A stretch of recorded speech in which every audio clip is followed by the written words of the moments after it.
I really like this idea. I think it's fantastic because for a lot of women, you know, when they're pregnant, they are debilitatingly sick.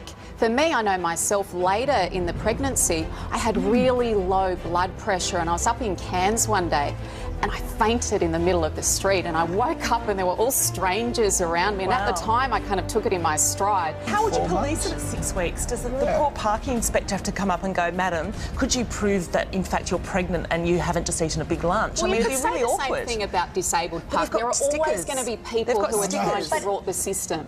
You'll always get that. But it's really fascinating how divisive this is. I do hear a lot of people say about pregnant women and then working mums, well, why should they get something else when I'm working so hard? But I think this would be a really positive statement about us as an inclusive society. But I think we should extend it to the rest of society being too. ridiculous. You want that spot. I agree. According to recent reports...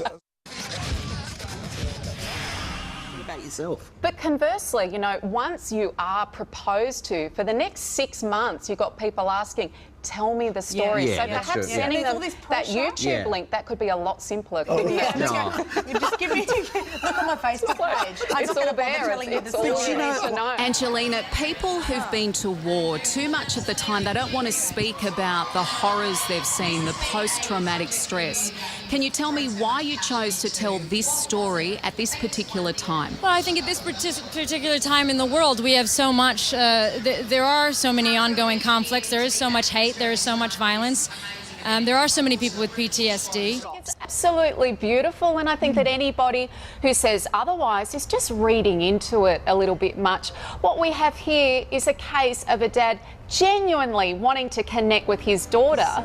So I think that the criticism is completely unjustified. In this day and age when we're all so busy, there should be more of this.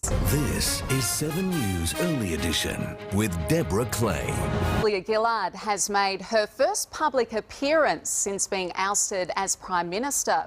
2,500 people attended a sellout show at the Sydney Opera House to hear her talk about her time in the country's top job.